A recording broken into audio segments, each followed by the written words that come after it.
Well, I mean, the Revolutionary War, they still had like times where they would cease fire and wave a white flag and then and meet in a house or a tent. So I mean, it was still happening. I mean, there were in the New World. In Revolutionary War, weren't there people that would literally pack a picnic and like watch from the sidelines? Yeah. But you could, yeah. I mean, that's wild. Yeah. And it was just understood that we're not going to kill that person. That's no, they ended. Some of them died. Oh, that's a horrible picnic. not great. Not great. Could you pass the? Then you get to the part where they're shooting the arrows. They all shoot those arrows. Worst first. Hey, everyone, describe your worst date. Worst first date.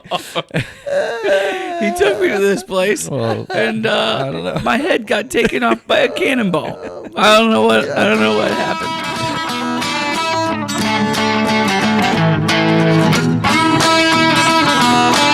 Welcome to The Cover, where three Hoosier friends judge books by their covers and movies by their trailers. That's right. I'm Brett, here with my fellow Indiana natives, Remington and Marcus, ready to dive into the stories that keep us up all night and occasionally put us to sleep. Whether you're a bookworm, movie buff, or just here for the witty banter, we've got you covered.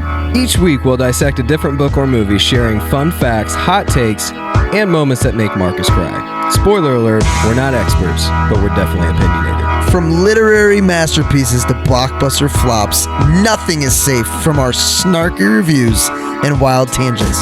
Who knew Hoosiers could be this entertaining? So grab your popcorn and reading glasses because we're about to embark on a hilarious journey through the pages and screens that shape our lives. Or at least our weekends. You're listening to The Cover. Let's get the show on the road before one of our kids wakes up.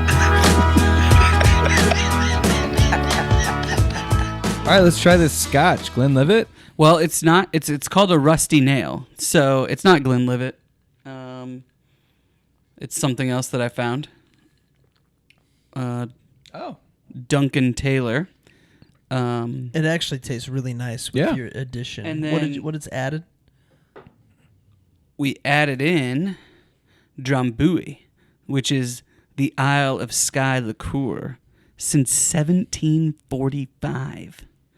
So it's got a unique blend of aged Scotch whiskey, heather honey, herbs, and spices. And that's that delicious, I mean, that makes basil. It very good.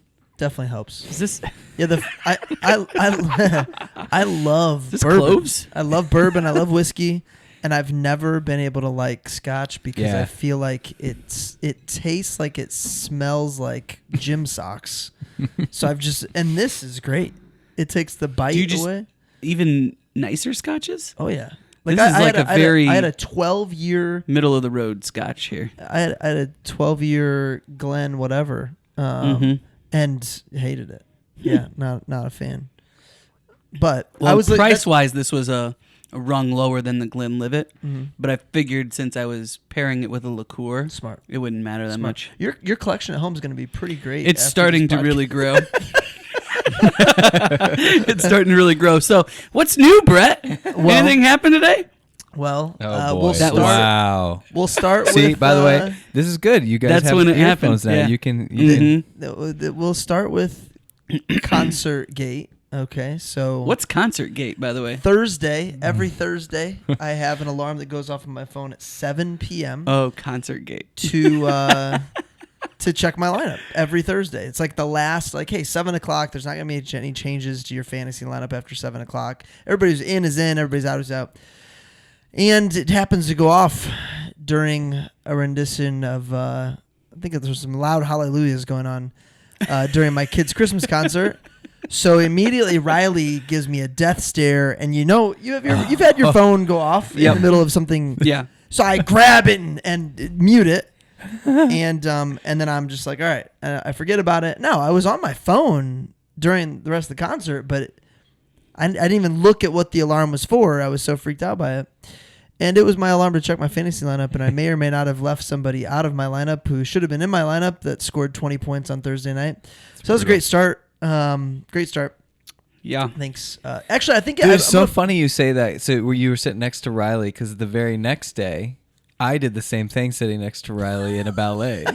Well, the funny thing is that You were texting me at the time. I just did. And I'm sitting there thinking, is he going to leave You're him at the in? same concert? At the same concert. Yeah. And I think Tomlin is the new Belichick, where he despises fantasy and fantasy owners. Well, they let you know a day ahead of time.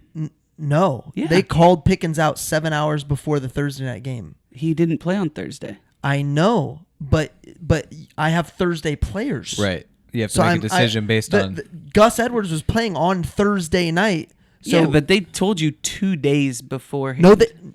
For Marcus? Gus, for some... Well, he doesn't care about Gus. Why does Tomlin care about Gus? He doesn't, but he knows...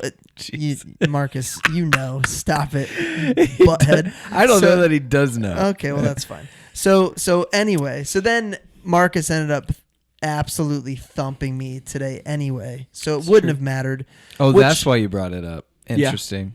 Yeah, it was no, but listen to this. I pride myself on never being the guy that has his phone ring, or if I'm checking it, I always check my volume first. I literally said to your mother, Remington, 13 minutes before my alarm went off, you guys turn off your phones.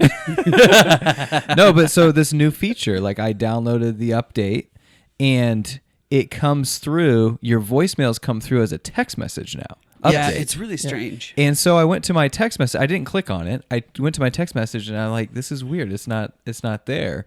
So then I go to the main menu again, and I'm like, it's definitely a text. So I click on it, and in playing as loud as it possibly can on speaker, just goes off, and I do the whole freak out, like I almost throw my phone up in the air during a silent ballet.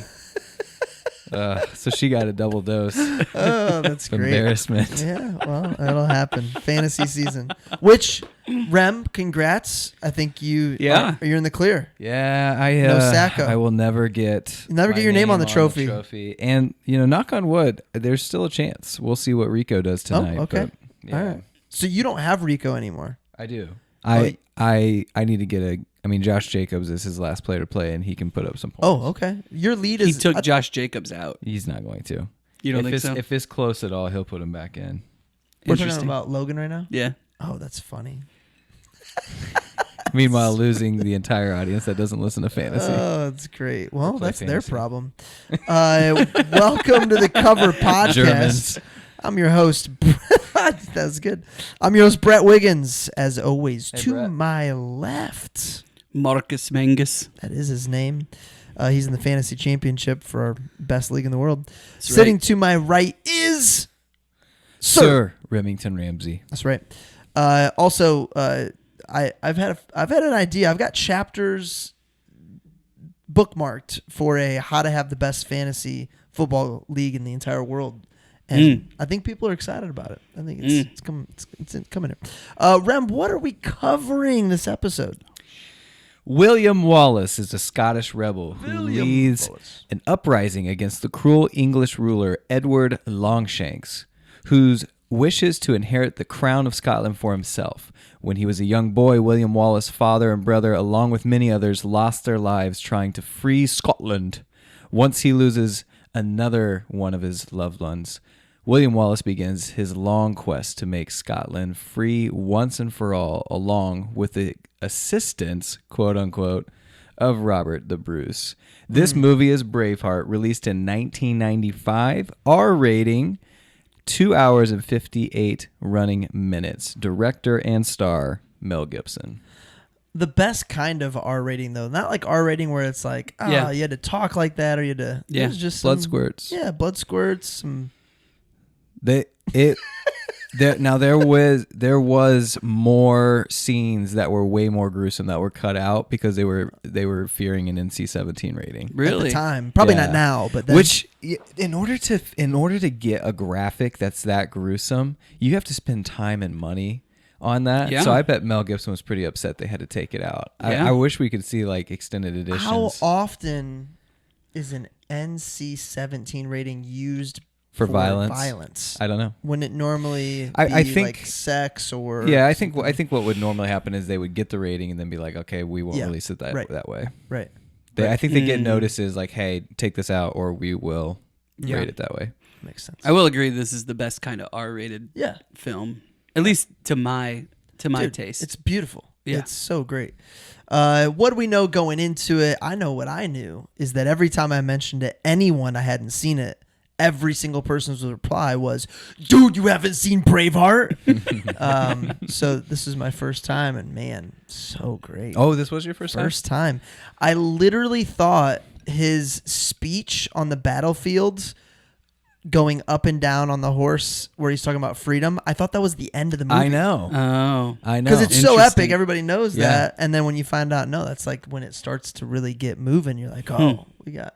I did wonder where do they go from here, because I was young when I watched it, not super young, but it was long enough ago where I didn't remember some of the key parts, cool. and I think I half watched it. This is one of those movies where I think I half watched it because there's a lot of new stuff that I was like, oh, that's really cool. So this isn't one that you feel like you've seen? No, many times? I can't quote this movie. This isn't like, I think I told you, Patriot outranks it for me in terms of Mel Gibson war movies.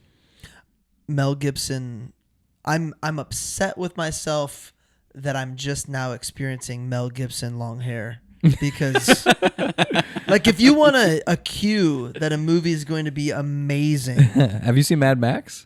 The No. Mad Max series? The original Mad Max. the original. My uncle loves Mad Max. Yeah. But I like no, the new ones. The old ones, I think you had to be like, He liked the grow old up ones. with This is it. motorcycle, right? Yeah. Yeah. I really like the new ones. Yeah, the a new Is lot. he are long hair in awesome. that as well? He's not in the new He's- ones. Oh, no, the old Tom one. Hardy. Yes, he has old. That was what I thought of when Well, you said then, the long dude, hair. there you go. You know it's a good movie. It's probably Tom good. Hardy, yeah. Tom Hardy wasn't in the first one though.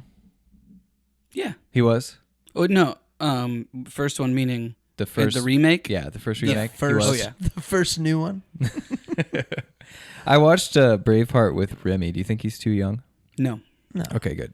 This is definitely a watch with your son he's movie. just There's young enough. There's a sweet spot Yeah. where you can watch anything with them, and it's fine. And then 4 months isn't that sweet spot. well, That's the a- thing is like that's a slippery Ezra's, slope. If you- I don't Ezra's know. I getting- caught him staring a couple times, pretty wide eyed. I was like, Ezra's, just in case I'm gonna. Ezra's starting to reach the point where I'm like, gosh, dang it, I can't watch whatever I want with him anymore. He's almost My favorite two. is when you talk about the rankings that you have for movies that you put on when you're cleaning the house, Yeah, like Pirates. I should do a top 9 of those. Top 9 cleaning the house movies. No, but they're enjoyable. Pirates of You're the quoting them. Caribbean. Yeah. Remember the Titans? Those would both be on there. That's how we do Christmas movies now, because we do want to Agreed. watch them, but like Agreed. watching this. So I was telling you guys, I have a sick wife and sick children at home that have a stomach bug, and I watched from 2 a.m. to 7 a.m. 3 of the 4 Toy Stories. So good. what? So good. What? Yep. And then today it was just Rose and I. Rose and I had a But it was just 1, 2, and 4. He didn't watch the best one. holy cow. How did you know that? Willow turned on 4. You said 3 of the 4, so I was just guessing. You Dude, missed. no, No, you're 3 right. is your favorite. 3 Yeah, is it's great. pretty widely considered Two- the best no, one. No, two, it's two not. is considered two is one of the best movies of greatest all time. rated movies of all time. Yeah, Rotten Tomatoes 99%. I thought Yeah. it was 3. Two is on the the top 2 100 is the lists. first one with Jesse. Yeah. And, okay. I know my Toy Stories. But then- I just thought Do you know we what watched- makes 2 so incredible? Besides, everything's incredible. The Do tell. graphics, Yep. the most amazing scene in Toy Story 2 is when he's putting Woody back together. Oh man, that guy's great. The how in depth the He reminds me details. of a character. Do you remember the first Pixar short? it is that character. It is the Yeah, okay, they bring him back. dude. So good. I think. Yeah, so great.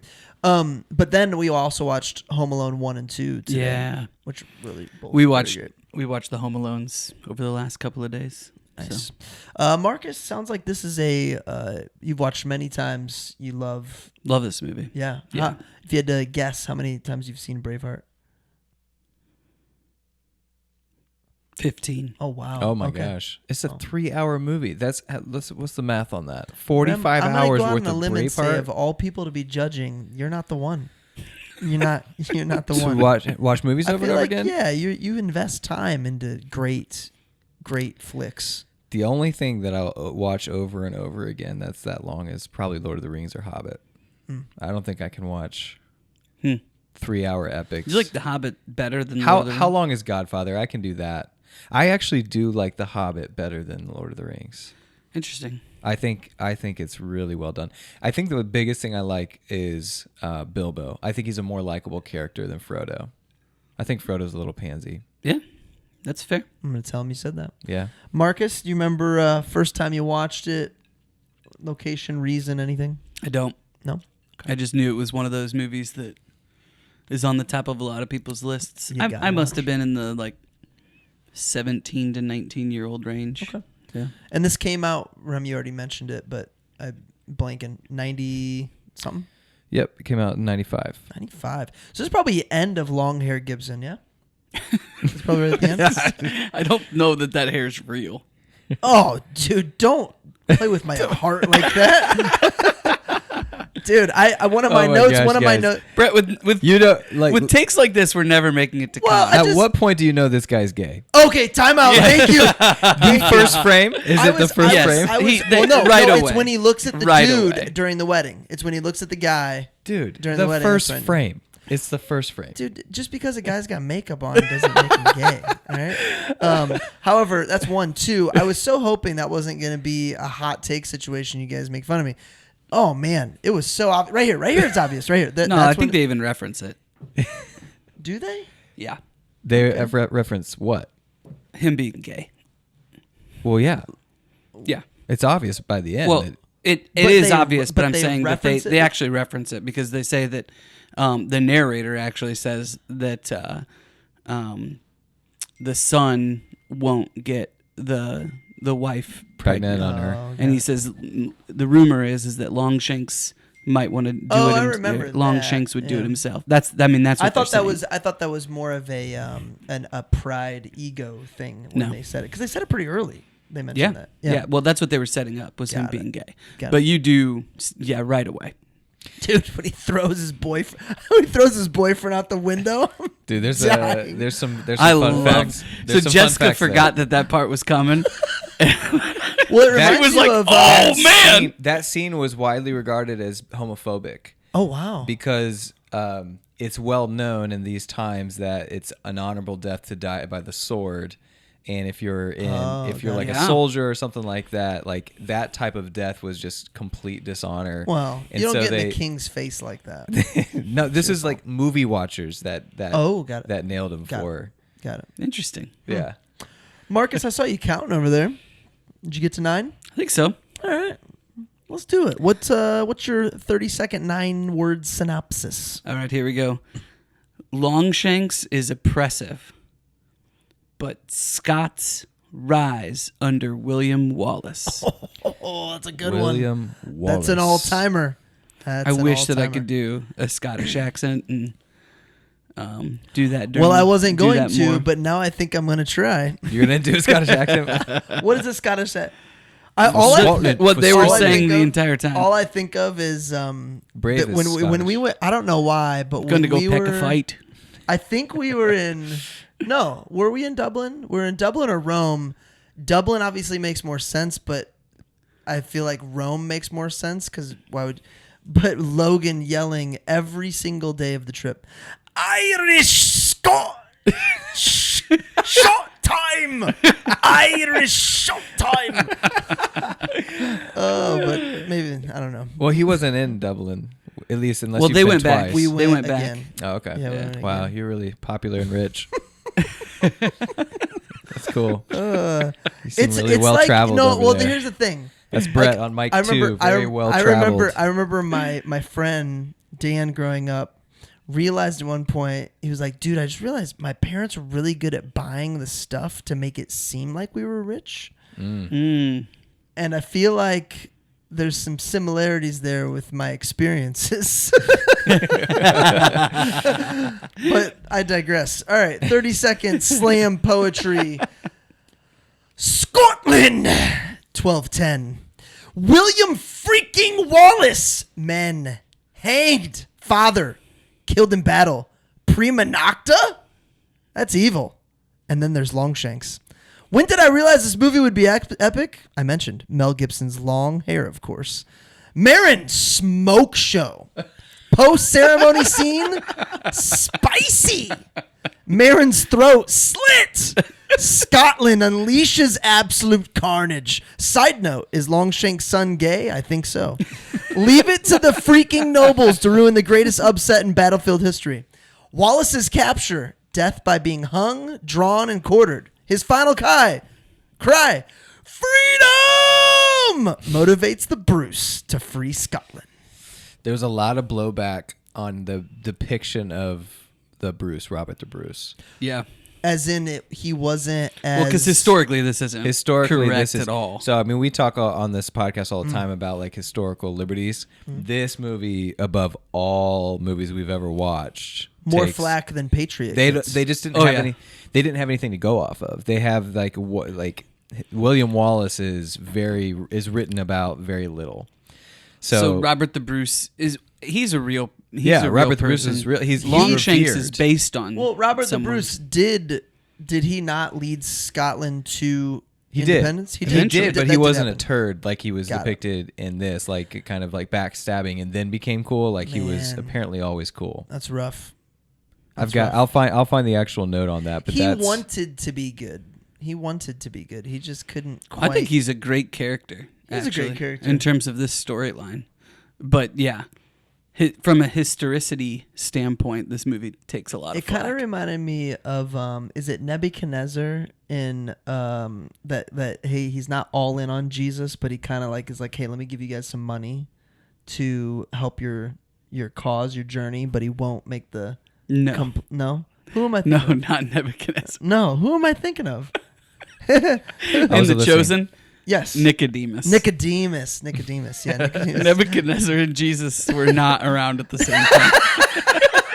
Wait, Rem. The line of David. No, time out. Rem, what's the I was a brand new Christian and Rem and I and our wives are playing Heads Up. And Rem gives promised land. Rem gives the Heaven. Rem gives the clue of the promised land, and I say. But what was funny? So on the video, like he's holding it up like this, and she gives him the clue, the promised land, and he goes heaven. He goes ding. He just like I nailed that. That was good. Okay, so Nicodemus, yes. So that tracks good. I've noticed. Just to be clear, that's in the series The Chosen. There's some not necessarily in the Bible. There's some creative liberties taken. What's under question? No, I don't want to give that away if people haven't seen The Chosen. Well, no, it's pretty accurate. Is it scriptural that Nicodemus? Jesus invites Nicodemus to, and instead he gives money. Instead he gives that money. part I don't know. Okay, that part they're just guessing that it might have happened. That kind of thing could have happened, where there could have been people who were sympathetic to Jesus' ministry that would have given secretly. It's not like they. It's not like they had a girl that was an important main character of the story killed by a Roman soldier. That would be completely outlandish. She felt funny, dude. I didn't. I sent you guys that clip. Yeah. That's your dad Rem really does not like anything that is going to do the Bible without it being exact. And I was so like, I was like, come on, man, it's not that big of a deal. But then that bothered me. Really? Yeah, I don't think it did. Why would that bother you? I don't know. That one hit me. That one was because Romans didn't kill Jews. It just was it made it such a big central part of the story that the disciples were episode. dealing with, but that's not scriptural. I can see that. I see both sides. I understand. And it's creating.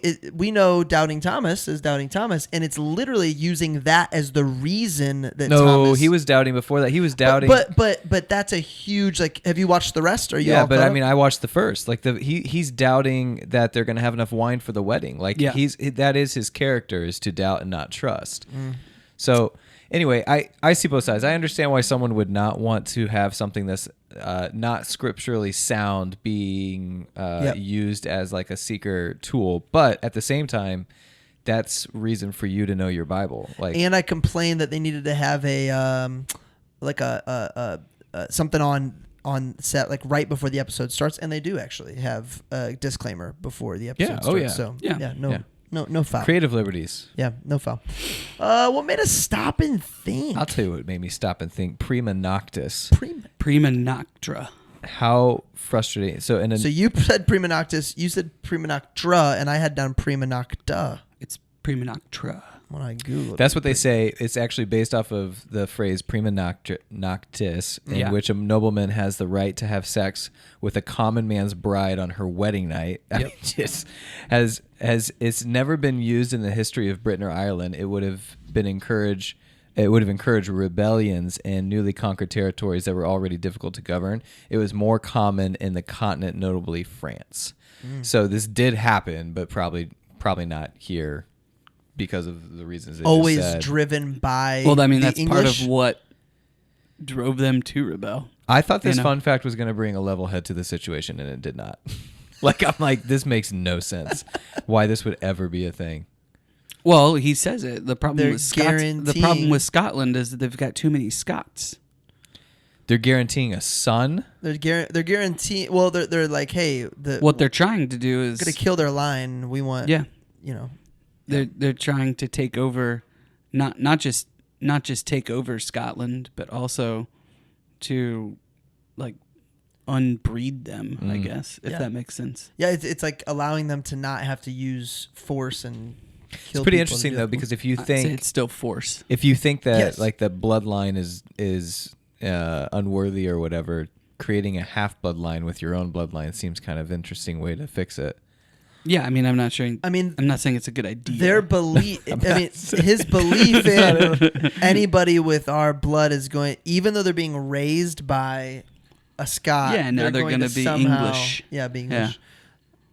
Yeah. Oh, made me stop and think too. You know what made me stop and think is that I think every movie we've watched pre-2000 starts with a high camera in a helicopter scanning a huge landmass.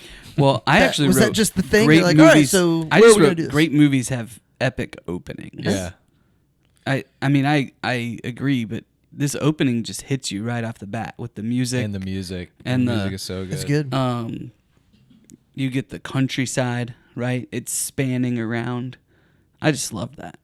Scotland, Ireland, all that. So green. So green. So green. So much green. You guys remember when I was a leprechaun? I have a picture I show regularly. We're chasing you in a castle. You show, like during training or something? Yeah, when I'm showing where we've been. Been to Ireland. Chasing leprechauns. It's good. This won 5 Oscars, by the way. Wow. Do you know which ones they were? Best picture. Best picture. Music? Not music. Best effects and sound effects, but not best music. I could have just said sound. Producer? No, director. Mel Gibson won for directing. There's really only like a couple other things you can win an Oscar for. There's a lot of other things you can win an Well, Oscar that's for. true, but this one is Best actor? Nope. Cinematography and makeup.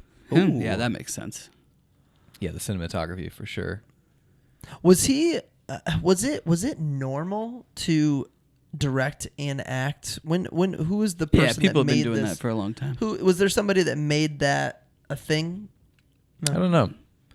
I don't know who that would be. I'm yeah. sure that yes. Man, I think that'd be quite the feat. Lucille Ball directed her own show. Oh, really? I think so. I don't know if he directed it, but did you know Sylvester Stallone wrote Rocky? I did. Crazy. Took him forever to get it sold too. Yeah. It was an uphill battle for sure.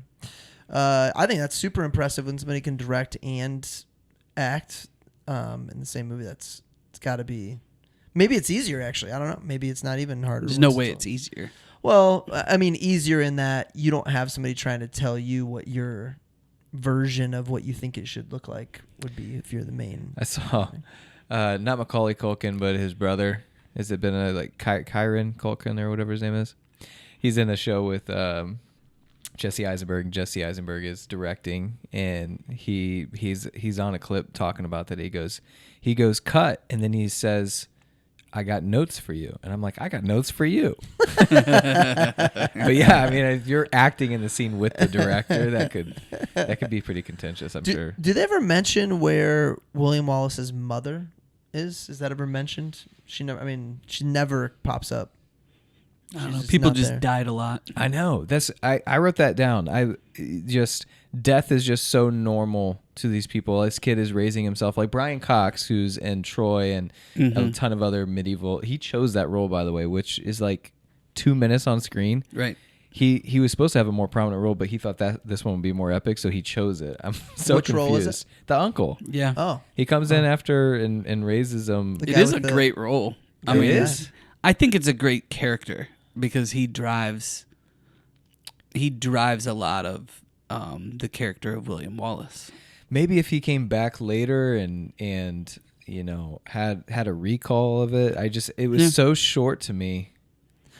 Let's talk about the courtship here. I was just gonna say, you said that the people die earlier, lives are shorter. The courtships are short as well. Just bang bang, ready. quite literally. Bang bang. I really liked. I loved this. The way that he courted her. The relationship between him and her dad at first is hilarious. I mean, the whole time. Yeah. Really. Yeah. For their entire relationship, I think that the relationship between him and her dad is fascinating. Yeah.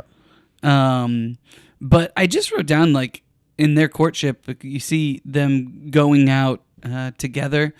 I do think that there's just something that really kind of never changes. Like, if the man can, like, when you're trying to court that woman, you're doing anything you can to just like sweep her off her feet. Mm-hmm. You know, speaking to her in different languages. I was impressed by that. Did she feel? I don't know, but I was like, yeah, man, it's pulling moves. Good job, dude. The languages? Yeah. Oh, yeah. Yeah. I agree. You know, so Nate Nupanga speaks like 3 languages, like French is one of them. Yeah. He's like, I would always speak French. Like, why are you talking to me in English right now? Like, I would be talking French. Just to show that you're superior. Yeah. Did you guys know she was the little girl at the funeral before he gave her the flower? It didn't click for me, which I was surprised by. I don't remember. I think it's just a movie assumption that if there's going to be a character that they're making a scene about, then that person's going to come back later. It wasn't really a big deal. Because of the nature of the clans, they would have all known each other and knew who they were. The biggest thing is, do you know back. these people when you come back? Because then his main partner, which is funny, so his 2 main partners, one is Irish and one is Scot. They're actually switched in real life. Like the other one is Irish and the other one's Scottish. Yeah. But like, so Brian Cox, so these actors, I wrote down the names, Tommy Flanagan, Brendan Gleeson, and Brian Cox are like lifelong medieval movie actors. Flanagan's the one that's in like Sons of Anarchy as well. Mm-hmm. Yeah. I like him a lot. Yeah. He's just a great, like we've talked about different character actors, like role player. I mean, he is so good. Mm. There's a couple of people that speak. He's in Gladiator as well. Yeah. Yeah. Speak some good truth and thoughts into his life. I thought he gets the advice twice, maybe once from his dad and maybe once from his uncle, where he's basically told it's better to be wise than to fight. He said, while we look at these warriors as courageous, or maybe I said this. This is really wise. We look at these warriors as courageous, but they value wisdom much more than battle. So knowing when to fight. And then that shows up all throughout the movie. Like every time he wins a big battle, it's absolutely him being a step ahead, using his wisdom.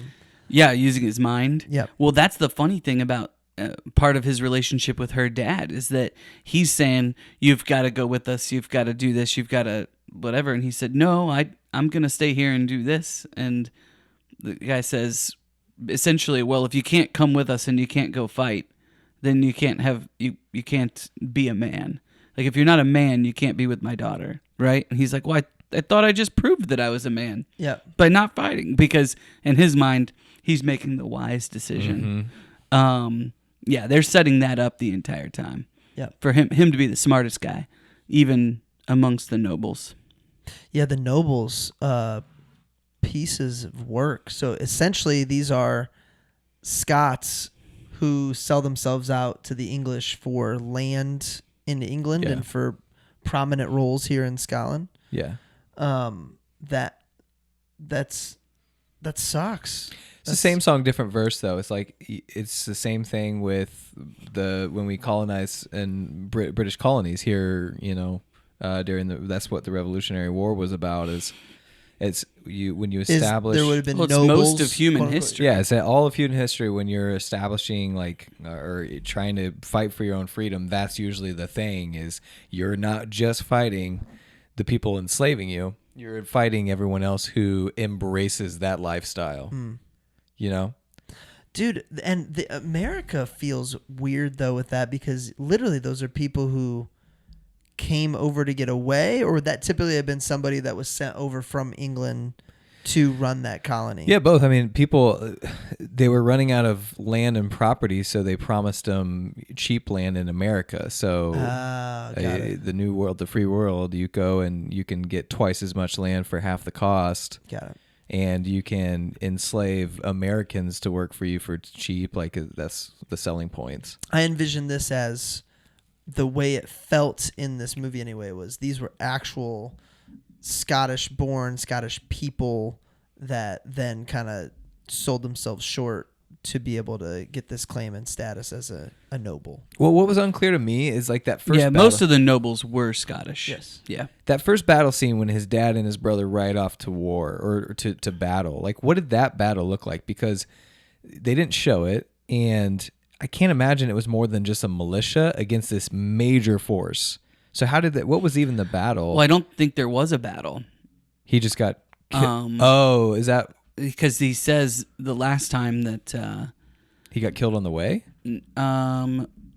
Well, I think the battle was because in that opening piece, Longshanks had lured in a bunch of different leaders from the different clans. And then hung them. And then hung all of them. And then the battle that his dad and brother went to, was a reaction to that. Mm-hmm. Pretty poetic. Yeah, they probably all got slaughtered. These were people that Longshanks promised this something to, and then when they showed up, they get Exactly. He was talking about peace. He was talking about, let's all get along. Poetic justice for him to catch that the second time when he's in the position of being hung in that hut. Right. Mm-hmm. That was pretty good. He pushes them. He pushes them in. Burns. He being William Wallace. Yeah. William Wallace. Thank you to the princess, dude. She had a. She could tell right away. He's the dude. Did you feel any sort of feeling when I almost got that into the slam poetry? Was Princess of France more like Princess in William Wallace's pants? But it was just too much. By the way, this might be the spiciest unspicy scene in cinema history. Dude. So good. Yeah. So great. It's really real. It's real. Yeah. Yeah. But also great. Spiciest unspicy. It is a spicy unspicy. It's spicy? Oh. You remember those bad lip readings? The NFL bad lip reading? Yes. That was Kaepernick. Is it spicy? Spicy. I wrote, that's a buzzkill for a wedding. I think it was the first wedding that I wrote that about. The one that they just had? The prima nocta. Yeah. Oh. Well, what in my notes I wrote, now why don't you just get married in the middle of the night and nobody knows? Like them? You wrote that down? And then this happens, I'm like, see? Genius. Well, it didn't work out good for her Yeah, it either. didn't work out great at all, actually. I get so... Are we there yet? We're not there in the movie as we're screening this. No, we're not background. going to. I mean, if we did that, it'd be a 3-hour episode. Okay, so he catches her running is all she's guilty of and slits her throat. There's no trial. There's no justice. It's just whatever the noble feels like. There's no one angry. Now that wasn't necessarily nobles. That was yes, that was an English sheriff almost. Yeah, that kind of that's a thing. Good word. Yeah. That was the guy that runs the town, right? Well, whatever. Versus the Scottish nobles.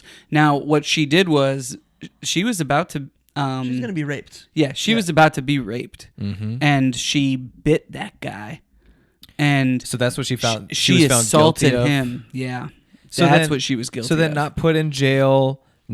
There's no timing. Not allow anyone to speak on her behalf. Just immediately put her up, and then it would just happen so fast. I was so angry. Like, I don't usually get angry at movies because I'm like, it's a movie. I was like, they were also trying to draw out Wallace. Oh yeah, it was a total move. Because she assaulted him, then she was running. He helped her escape. Correct. They made the comment later that they wanted him. They needed him. He plus her, because he takes out a couple of guards in that process. Oh yeah, right. And so that was it. Was that they together had done that, and so she went up, and man, he just goes right up there and slits her throat. Brett, I think we took notes together because I wrote the exact same thing you wrote. I wrote 2 reasons for a secret wedding. First one is to avoid parents. Second is to avoid some douchebag from sleeping with the bride. Well, and then they have to hide that they're even married, which is interesting. By the way, not a great job hiding. They're openly flirting. I mean, come on. However, it does lead to an epic just rampage of killings, which one of them is, remember Gladiator when he's hiding a sword or something? Maybe it's the part where the sword it's like dew and it's like sticking. stuck. It's sticking. The frost. Oh, the frost. But the frost. This one, he puts his hands up as he's riding in, but it's really because the sword's behind his back. But then also, did you guys catch the deer antler kill? Mm-hmm. That one was great. Just like in Get Out. Yes. Oh Yes. yeah. It was a great kill. It's a fantastic. Great kill. callback. Yeah, fantastic. Kill. Yeah, dude. His rampage there, and then they go and take on the fort, and they take out the fort as well. I mean, it was all really well planned, and they just start taking down people. What I wrote down is, how would England ever know if you overtook a fort? Like, just lack of communication at some point? Couldn't you just? It would certainly take there's time. There's constant there's mail carriers, so there's constant communication between the different, like they're writing back and forth to each other, so they would figure that out pretty quickly. So it'd take time, but how do they train? Someone doves? probably That's what I would want to know. How do you train pigeons? Somebody probably would have left like right away via horseback once it was. Did they take being pigeons sacked. from where they are and say, okay, well, this is going to be my pigeon. I'm going to take him over here, and he's obviously going to fly back to me. Is that how they do that? I don't know. You know what I'm talking about? Yeah. We should Google if that's ever even been. It's no, it's definitely real. a real It's thing. real. That's maybe what they want you to think. No. No, it's definitely real. To your point about Marin's dad, I thought his mercy toward William was pretty neat. Oh man. Yeah, he's so angry, but Yeah, well, because he's saying this is all your fault. yeah, but And- he's also like, It was a movie, so it's movie magic. Do you think so? Yeah. I think part of him's like, I also hate England, and Dude, I but just to your love- point earlier, I love that he- there's just, life is not valued. It's undervalued in this time. So it's just like, oh, yeah, they were going to die eventually. I mean, Well, they're broken up about her death, but I love that William goes over. He doesn't really say anything or apologize, but he goes down on his knees. And then the dad stands there for a minute with his hand over his head, deciding, am I going to embrace this man who I'm blaming my daughter's murder on or not? And then he puts his hand on his head. And that would be very, very hard as a dad. But I don't know. I think we can all agree the right thing to do, but definitely the hard thing. For sure. so here's a quick hidden gem. So he's changing. He's trying to meet her at the checkpoint, and then they're going to ride off into the sunset. Yep. Yeah. She's not there. He's looking around for her, and then all of a sudden it hits him. Okay, she's not there. In this time is where she's killed. Yeah. He comes back in having not seen that she was killed, just knowing that she was killed. Don't you find that interesting? Because he's not watching from afar. Unless someone runs up to him and says that it happened, like he's already riding in knowing what has happened. Good call. I don't think I don't think the timing is that fast. If that makes sense. You think this is You sped talking up? hours or Time days? lapse? I think days. Days. No. This scene and him coming back? No, I'm saying before she's murdered. You mean I think this She's is murdered immediately as after. soon as- I think because she still has blood on her face from Homeboy. Oh yeah, this is all. This is all in one scene. This is all within 20 minutes. No, I could now possibly buy into him coming back. But he comes. She's still at the stake when he comes back. No, he's not. No, because he puts him up on that stake and slits his throat, doesn't he? By the way, I was assuming it was immediately after, but I mean, I don't think that him coming into town is immediately after. Well, it's going to be a very because they have to plan it a little bit. I mean, it's a movie. You guys remember Sweeney Todd? Yes. Have you ever gotten a straight razor shave? Right before my wedding. Not since I've That's seen, the only time? Not since I've seen that movie. Seriously. I can't do it. When I get it, I'm just like, there's nothing keeping you from just killing me. 100%. So, to Marcus's point, this is kind of a new scene where there's a bunch of guards just chilling. It's very They've been relaxed. waiting on him. Yeah, I think that now I don't know that it's days. That guy's up in the fort. Right. He's not down on the street. Yeah. It's definitely not bang bang, but interesting. Well, there was a plan because everybody once he starts, everybody jumps in with all of their weapons and stuff. We're speaking of great leaders in Wallace. How about a really horrible one? Robert Bruce the 16th. What? So, number one, what's wrong with him? Leprosy or something? It's got to be something like leprosy. Yeah. Okay. So he's got some things going on. He's because he's got different shapes. So I mean, have you guys seen Kingdom of Heaven? No. He's got leprosy, and it deteriorates your face. Got it. Okay. So he's definitely in the just do whatever England wants so you can be king, son. Just take the easy route. He's all politics. Mm-hmm. Yeah. Okay. So that's a really good way to put it. Completely politics, self-survival. Everything is pragmatic and based on what is going to allow us to maintain lands, power. Us being his family. His family. Yeah. Man. Not Scotland. He's not worried about Scotland. He's worried about the Bruces. Now, do we know if there's truth to that? Was Bruce the 17th, was he a swing in the family tree in that aspect? Or? We can look it up. I thought he was definitely, to have your dad be that way is rough. My next note says, is the king's son gay with the dude? Well, obviously with the dude. What? So you're still writing about that afterwards? Yeah. Well, I think probably every time the king's son is on the screen, Brett makes a note about it. Until he gets thrown out the window. I think that's when I was still questioning. Okay, can we talk about a really fun part? Stephen, the guy who talks to God. Oh gosh, he's awesome. If you're like, okay, let's see what part the of Irishman. The Irishman. Yes, dude, he's great. He's so awesome. Good, and totally saves his life, William Wallace's life. Without him, we get no freedom of Scotland. Clearly, yeah. What does he say? He looks up and he says something, and then the guy, the friend looks at him and says, Are you talking to yourself or do you converse with the Almighty? Then he says, us Irishmen have to talk to God because we haven't found our equal or something like, in order to find his equal, an Irishman is forced to talk to God. He's so funny, man. He's so funny. I loved his part. And I can't even remember when he exits, when he stops being in the movie. I just remember every time he talks, I freaking loved it. He's in the movie till the end. Is he? Yeah, okay, yeah. Once he starts, he's he's one of two people who's standing there with the hoods and they're watching Wallace get killed. Yeah. Okay, who's King Edward? King Edward is Longshanks. That's Longshanks. Yes. Okay, so I don't have who turned down Mel Gibson's role, but I do have who was supposed to play King Longshanks, and this would have been an interesting play. Denzel Washington.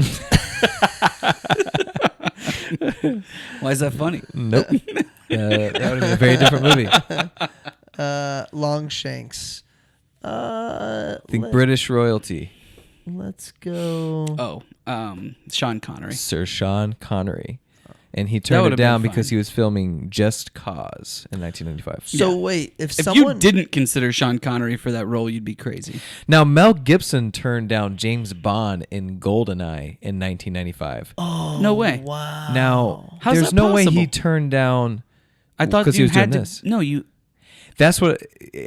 I don't know if he turned down the role of Bond. No, he didn't. I just don't think they would have offered Bond to him. They but wouldn't have. 95 Because you have to he be. was GoldenEye. hot, dude. GoldenEye was the first You have to one be from with Pierce Great Brosnan. Britain. Yeah, it was You have to Pierce be Brosnan's from first. Great Britain to be Bond. Not anymore. They're casting. It's. They're casting an Well- African American woman now, Well, you could still be from Great Britain and be an African American woman. but they're not. She's not. The point is they've completely thrown it out. well, I don't know anything about that. I'm just saying that. Also, up until we now- don't know that this note doesn't mean that Mel Gibson wasn't offered GoldenEye.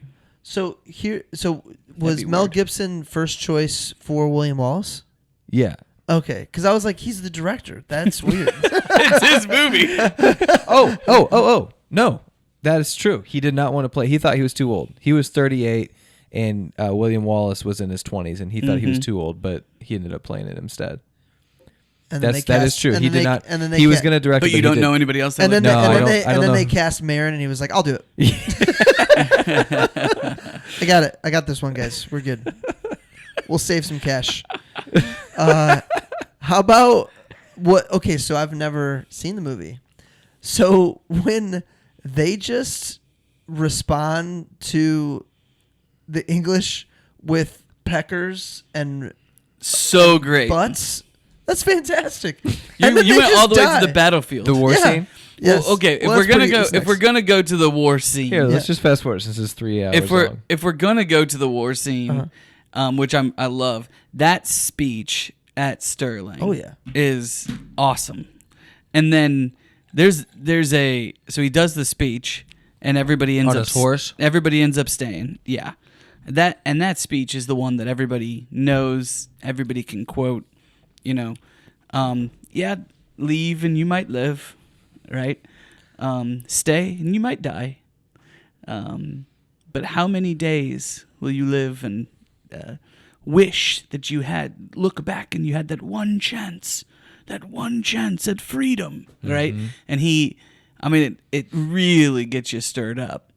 And then he immediately goes out with the Scottish nobles who lead all these different clans, right? And he goes out on his horse. He's like, I'm going to go pick a fight, right? I love that just so much because he just flies in the face of anything that's supposed to happen. Yeah. Right? Like those nobles were I going don't to care go what out the rules there. are.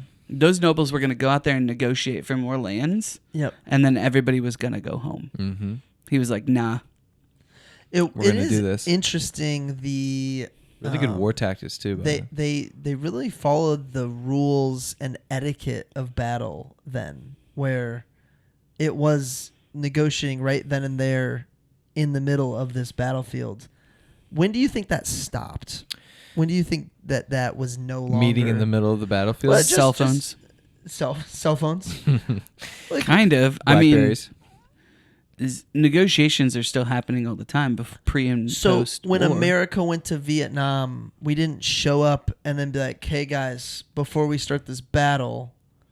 Like in the middle, now, I know. Before we went to war, obviously we try to negotiate all we can. But once we're in war, it's not like there's a. Well, I mean, the Revolutionary War, they still had like times where they would cease fire and wave a white flag and then and meet in a house or a tent. So I mean, it was still happening. I mean, there were in the New World. Yeah, in Revolutionary War, weren't there people that would literally pack a picnic and like watch from the sidelines? Yeah. Like a, but you wild. could, yeah. I mean, That's wild, and it was just understood that we're not Civil going War to kill too. that person. That's No, they ended. Some of them died.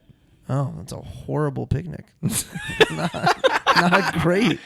Not great. Could you pass the? then you get to the part where they're shooting the arrows.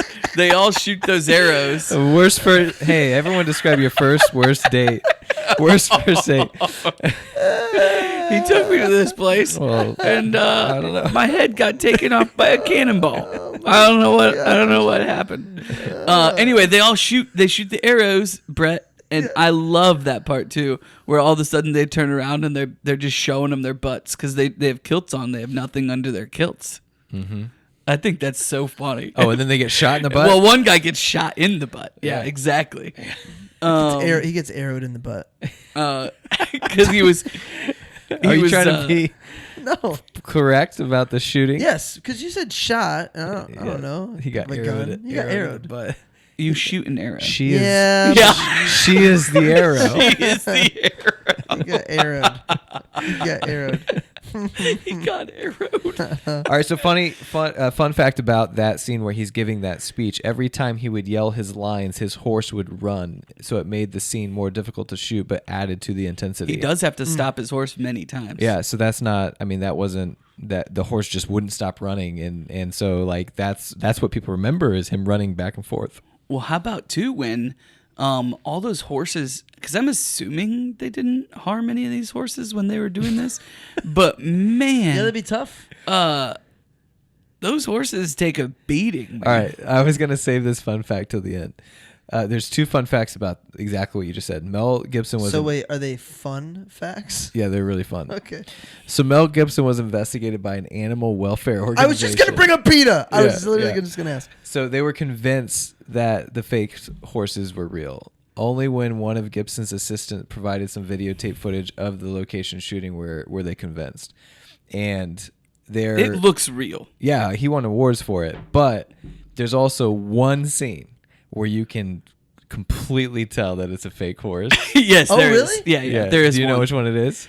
So these are the horses they would ride into battle, basically. The ones no, those were all. The one what when are the he fake jumps horses? out into the lake. Yes, You could just tell it's a fake Oh my gosh, horse. it's so bad. Because the horse wouldn't land. The that way. horse is like a plastic horse that lands sideways. Like its legs don't move. It's not flailing. It's just literally like dead. Why would You do just so? wait. It's bad. It's really bad. So wait, when are they using fake horses? When do they use real horses? Anytime a horse dies, they're using a fake horse. Yeah, anytime it's stabbed or like there was no injuries to So animals. that's what I'm saying. Like they rode horses into battle that. They were They real had horses. to. Yeah, they I would know, have had but to. I'm just saying, like the ones that literally went right into a spear or whatever. Do you think the horses still get royalties from this? Doubt it. Yeah. Maybe the horse owners. Maybe they can negotiate. I don't know. That would They be have a interesting. union? Owning a horse for racing, but owning a horse for acting. That's I cool. wonder if you would get residuals. I was watching somebody talk about like bear attacks in movies, and he named the bear that was doing one of the bear attacks. What? Yeah. So Was it the Revenant? No, I don't think that it was the Revenant, but he was explaining multiple different bear attacks and talking through them, and he was like, "Yeah, that bear. I'm pretty sure that's so and so. He's been in a lot of these different movies, and basically he was trained to a point where he doesn't growl and all this. All like That's crazy. They have to no way I'm put trusting in that. all the sound effects for the bear because he's Does so he nice. does he do the movements to like what part of the attack is real? Well, that's part of it is that they have to CGI in certain things, but anytime that the bear is Like holding, like hugging, or closer, yeah. Huh? It's like a train. Do you remember what movie it was? It had Anthony Hopkins in it. I can't remember. It's called like The Edge or something like that. Gonna have to look that up. Yeah, Bear attacks. it was interesting, but that's like there's a lot of. Well, have you guys watched? It's not Get Out, but the other one. Nope. And Nope, they have horses that they train. Don't tell me I haven't seen it. They have horses that they train for. I loved Get Out. Yeah. It wasn't as. Did you love it while you watched it or afterwards? You're like, I love that. Wow. It wasn't as like jump out scary as I thought it was going to be, and I just enjoyed it so much. That's good. You should watch Nope. It's Yeah, good. I definitely want to now. Um. We're about at where the princess starts to understand her mission is changing. Talking to the new princess, from France, Princess, who yeah. Longshanks chooses because he wants to totally just continue to own France. It sounds like he wants that upper hand. Princess of Wales, I believe. Yes, Who yes. she is. She starts to kind of understand that she likes what Wallace is all about.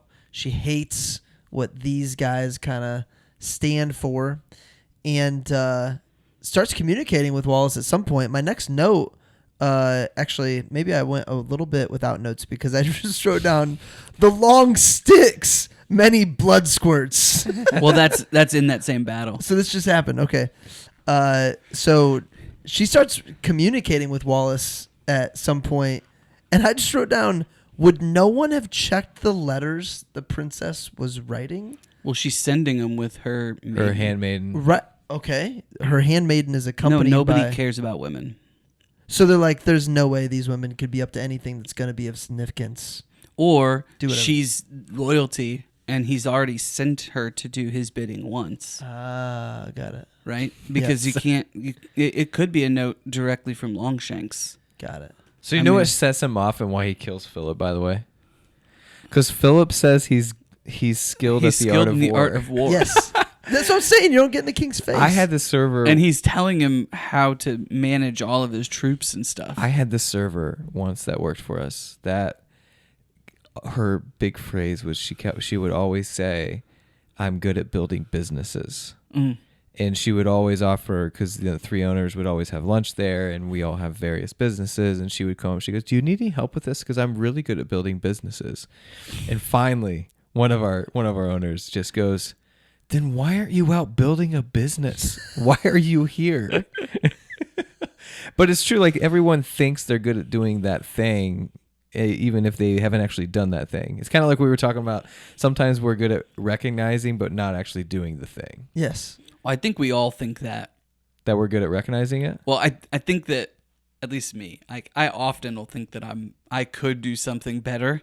And then a lot of times I'll get in there and I'll realize, man, this is hard. Yeah. Like, this is really hard or stressful or whatever. I think I could crush making good commercials. Making a good I think I could commercial. make You've some good said this commercials. before. I'm telling you. I think I could do it. Like the concepts and then filming it and all that? Yeah, I think I could make some killer commercials. Well, do it. Commercials. Yeah, man. Be great. Use some commercials for the cover pod. Oh, be a little test run. Yeah, be good. So is your mind constantly, when you're watching a commercial, thinking, I could have done better? Or I'm like, yep, nailed it. Do you watch commercials? I don't really. I mean, I watch live sports outside of... We're going to be advertising on what you were talking about now.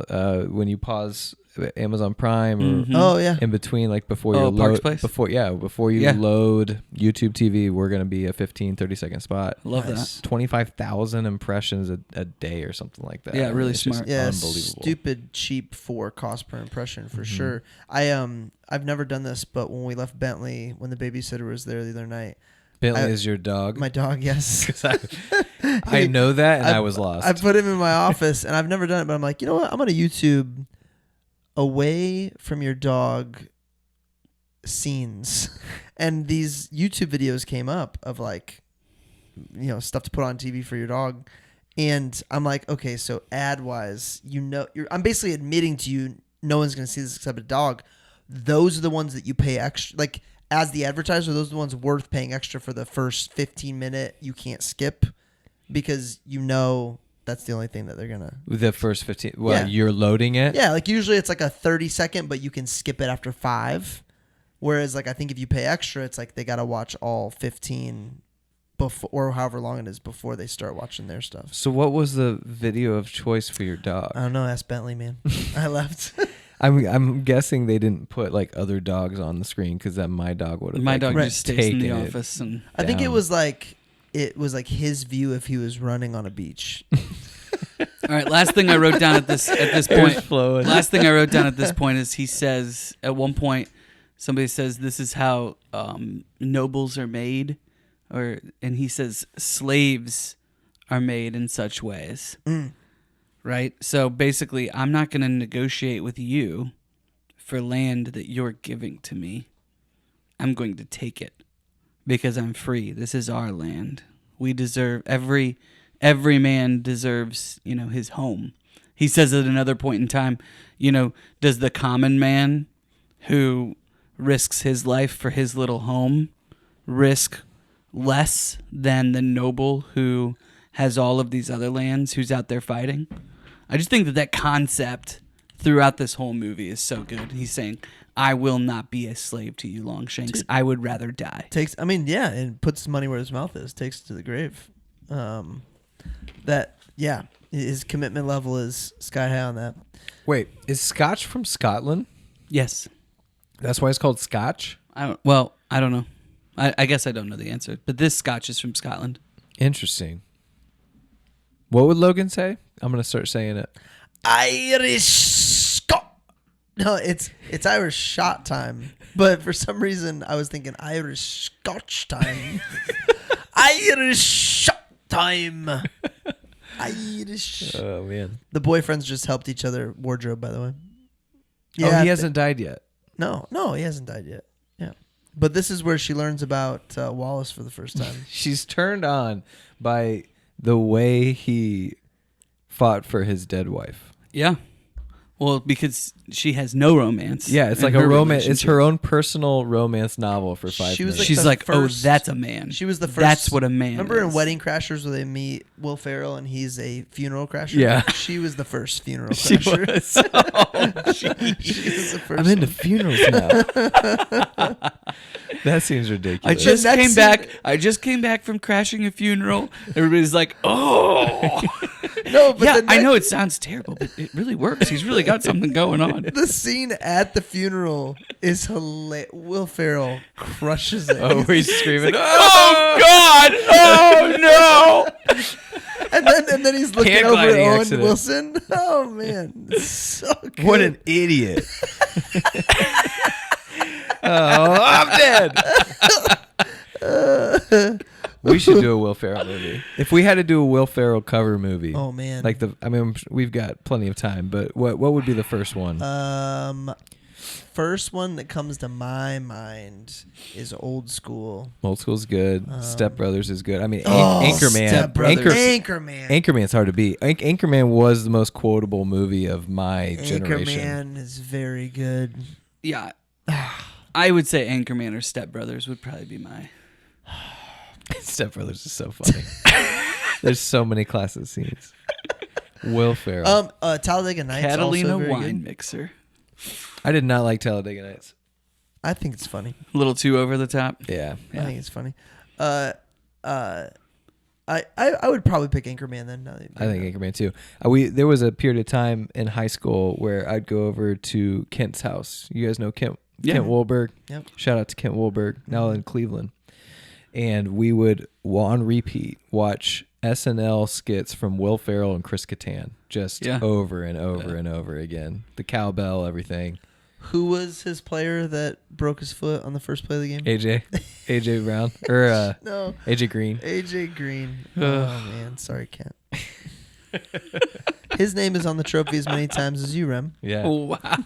Yeah. Played with us 1 season, 2 seasons maybe. Thanks, guys. So we're in William Wallace's name is spreading throughout probably England and Scotland, and he's really his militia, his army is building. He's got some followers. Oh yeah, rolling, absolutely rolling. And then there's a battle that takes place where it looks like the Irish are against them. Yeah, and it's an awesome scene because I didn't expect it to happen. And he's a step ahead. I think this is the battle where he puts all the oil in the field as well. And I think Longshanks at that battle. He's finally like, fine, I'll just take care of it myself. I don't think Longshanks was at that. Longshanks was at the battle with the fire, but Longshanks was not. Not the original one. Not at the. Got it. The battle with they the send Irish. the Irish first. Here's your boy. They send the Irish first because they're like, oh, they're disposable. They're Irish. And then they shake hands. They're together. Here's Steven's opening this scene. This little smile he does. He's insane. Literally. Jessica says while we're watching this, Jessica goes, yeah, he definitely has syphilis. Something's wrong with his head. I thought she meant just by looking at him, and for some reason I was like, yeah. No, because like syphilis, like apparently, especially like if you don't have medication and stuff, like it messes with your brain. So people would be kind of crazy. He's crazy. And that's what Jessica said. He's wild. Pretty funny. He's calculated crazy, though. Yeah. He knows just how far to go. He doesn't 100%. push the boundaries. Yeah. He's funny. And then he just laughs after he does something stupid. And this whole thing. I think that was actually the Holy Spirit. You think he was the Holy Spirit? No, I think that was the Holy Spirit that was keeping him. The Almighty Right, says Keeping his syphilis from Yeah. He's keeping his syphilis from flaring up. It was the Holy Spirit. Just enough syphilis. Just enough. Not too much. What's the right amount of syphilis? Jeez. All right. So the nobles obviously turn on William Wallace. I didn't see that coming. I didn't. And obviously, No. But I did not even close see. They it just come. leave the battlefield. No, they just and what sucks is it's like, wow, this is gonna work. It doesn't. But his revenge tour was awesome. Was absolutely awesome. Him dropping the dude on the table that they're eating at. Oh yeah. Is that the same scene where he flees on the horse into the water, or is that another? No, it's another. It's a different one. Yeah. But yeah, you're right. The revenge tour. that was all epic. part of the revenge tour, and yeah, him just taking them out one by one. Can you imagine being one of those nobles and just how scared you would be? Well, they showed it, right? The guy's sleeping, or maybe I don't know if that was the first one or not, but he's like sleeping in the cellar. So I'm just watching the Bruce guy, the Robert Bruce, the older Bruce, 16th. the 16th. He says uncompromising men are easy to admire. It's exactly the ability to compromise that makes a man noble, right? He says that. Oh wow. In the movie because he's saying you admire him, don't you? To his son Robert, and Robert's like, yeah, you know what's interesting? I want to be like he's him. not I wrong. want to follow him. He's not wrong about that. He's at that. The Say phrase, more. The phrase in itself is not. He's not wrong. Like we kind of hate him, and Uncompromising men are very easy to admire. but what I'm saying is he's not wrong about the nobility of finding common ground to be able to, like that. That is noble. Like it's sophisticated. Like sure, we can just. I mean, think about bar fights. How stupid they are. How it's over nothing. Right. But the ability to walk away instead of prove your manhood. Correct. Is sophisticated. Is what he's saying. But why do we all like William Wallace? Why do we like this movie so much? Because we're animals innate. Like but also men, because the ones who are being noble in this film are doing it for their own good at the detriment to everybody they're responsible for. So it's like they're compromising because that's okay. Well, we're not gonna fight. We're intelligent beings, but they're doing it at the demise of everyone around them. So that's why we love William Wallace. They're essentially enslaving everyone else around them so that they can be powerful. Yeah. We're about to see the moonshot. I can't remember who Mel Gibson was talking to, but he was after the Oscars asking if they were going to make a new category for the best moonshot. It's like we would have won it. And then the next time that they shoot the arrows, they turn around and flip and show them their balls, and they're just all hanging out. Yeah. It's so funny. This is the second battle now, right? Or No, this is the very first one. Wow. It takes them a long time. And to I've been get fast to- forwarding. It takes them a long time to get to here, and then it kind of picks up. Yeah. And then gets to the end game of the movie as well. So I'm watching, because we're watching this on silent, like I'm really kind of like what we talked about with It's a Wonderful Life and Jimmy Stewart. Like I'm watching Mel Gibson. He's just a phenomenal facial actor. I went to we were given these tickets for a White Christmas, which was put on by a nonprofit in Carmel, so it's all local people. And most of them were pretty good, except the lead character was mostly just a good voice and a terrible actor. Like it bummed me out. And I was just like, how do you know you're good enough to be in movies? I mean, obviously the market dictates it, but how do you go from being a stage actor, which is where we all start, to being an actor in movies and TV? And like, how do you know? Not everybody starts there. Well, how else would you start? How else would you know you're an actor? Where could you act if it wasn't on like a stage of some Okay, sort? I see what you're saying. You know like what I mean? You've got to train at some Yeah, level, you have to have- with people. I would say there are some people that are in denial about it their entire lives. That they're not. That Yeah. they're. Yeah, there are. And they're still going for there it. are people I've met that are in their late 30s, early 40s that are still doing local musicals in Indianapolis that still believe that's something's going to happen. But are they good? No. They're not good. No. But some of the ones that we know are. Yes. But they're not going to be. They're not going Hollywood. But they don't. The ones I know that are actually okay. They don't think they're actually. They're just like, dude, this is fun. This is like my max. This is where I'm at. Yeah. There are people that are very bad. They're really fueled, almost in a hobby sense. They're fueled by doing. It's fueling their creative side. Yeah, for sure. But that's one of those we talk about, like we always think we're good at everything. Mm-hmm. That's one of those that as I've gotten older, like I've always thought I could be a good actor. Like what day is it? Remington Ramsey, December 22nd, 36-year-old Remington. I'm saying it here and now. I could not be a good actor. Like there's no way. Like it would just take. Now if I took the time to get good at it, I'm sure I could figure out like, hey, don't say it like this, say it like that, and in time. But just in terms of like having passion for something, like I think my time is gone. I don't know why I just started thinking about Joey from Friends and how he's a hand actor for a little bit. Yeah, maybe I could do that. I don't know. I got some messed up scars on my hands from playing with fire. Did you switch over to Plastic Band? No, just when I work out because it gets. Yeah, got it. I wear the Kirk Cousins. That's a really rubber skinny band. one. Yeah, so it doesn't get in the way. Jessica and I are going to get tattoos soon. Is that going to be your first tattoo? Yep. So and it's going to hurt, apparently. Yeah, eat food ahead of time, Marcus. Don't drink alcohol. Drink plenty of water and have her hold your hand, and you'll be fine.